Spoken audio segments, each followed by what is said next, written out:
สบายดีตอนบ่ายมาเบิ่งบันนี้มาเบิ่งสวนบัดนี้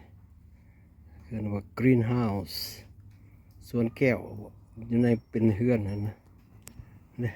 กับปลูกก้าเบี้ยพักอ่าคะน้าผักกาดมีผักหนอกมีว่าอย่างเฮือนนะต้นผัก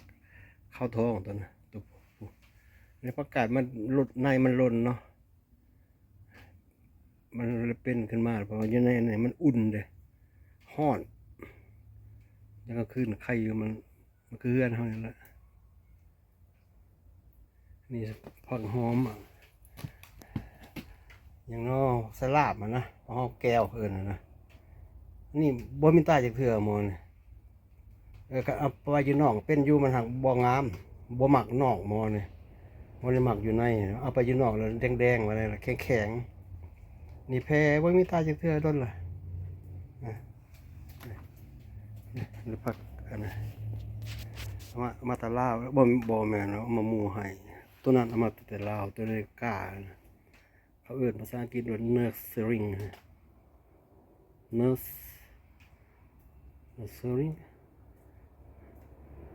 ต้นไม้เลย It's time to gardening เนี่ยผักกาด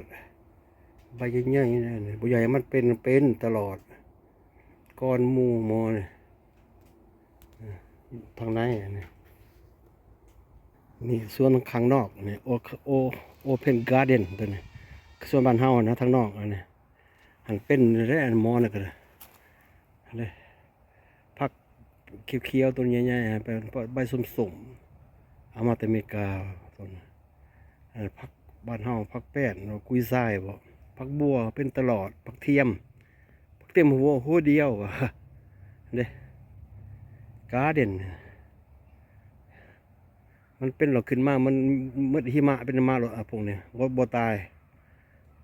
โอ้จนมันหนาวเดือน11 November พุ่นนะ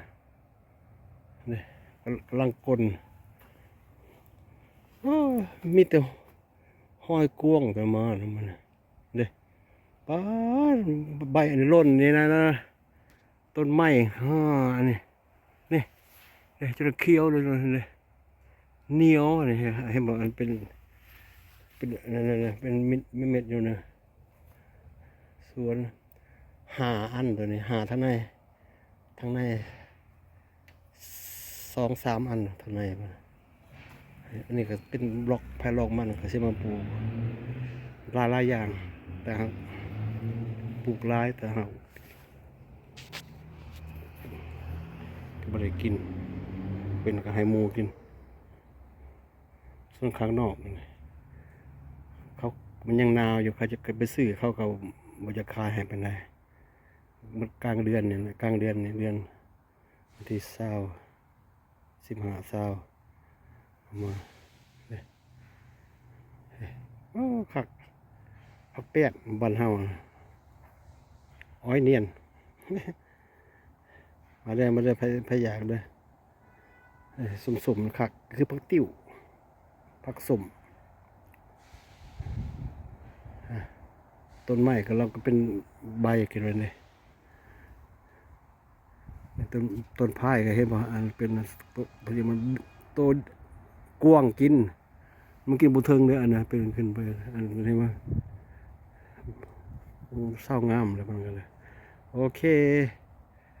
ลมรีวิวจากหนาวนิดนึงไปดีมาพาเบิ่งสวนข้างนอกตัวนี้เลยกำลังกลนเลยต้นนี้จะยังเกินว่าไวน์ซาลารีต้นซาลารีนอมันเลยกำลังขึ้นมันอยู่เลิกลงทิ้นลายเติบโอ้คุ้มค่าแล้ว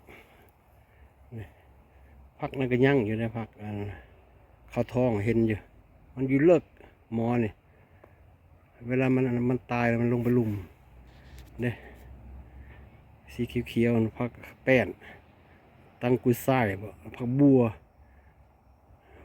หมากไปทางหัวมันกับผักเทียมหัวเดียวผักเขียวๆนะกินกับลาบคักส้มใส่แกงแซ่บให้เบิ่งทางนอกมี2 อัน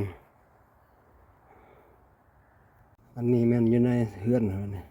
greenhouse เฮ็ดเป็นเฮือนให้มันน่ะให้มันอุ่นหมอนี่นี่กำลังป่งขึ้นนี่กล้ามันกล้าเบี้ยผักเอามาแต่ลาวอันนี้ของหมู่ให้มาจากในเมืองพุ่นนี่มันคือผักสลัดนี่ผักผักนอกนั่นผักคือผักสลัดนั่นผักข้าวท้องตัวนี้ผักข้าวท้องเอาไว้ในเฮือนไปเลยเอาไว้นอกก็บ่ตายตะกี้บ่ก็ร้อยพี่ก่อนตายแล้วบุญดับประกาศมันเป็นเองมันดอกอันนี้ในมันหล่นพี่กายนี่จะเป็นอย่างอันนี้มันเป็นไงอันนี้ผักหอมผักเสริมผักเอียงนะสลับไหมนะมินมันบ่มักอยู่นอกมอนี่เอาไปอยู่นอกเลยมันบ่ตายแต่มันบ่งามมันจะไหนนี่หมักคมน้อยนึงมอนี่เป็นนี่หลายๆนะแล้วกินกับบ่ไหวจังได๋ก็เฮ็ดเฟอว่ะสวนปลูกหมักแตงโครงการหมักแตงพุ่นอันนี้เฮ็ดเป็นอาหารขึ้นไปเลยหมักแตงย่ามมันเป็นโอ้โหบุดปีนี้1 2 3 4 5 6 7พุ่นนี่โอเคพอแล้ว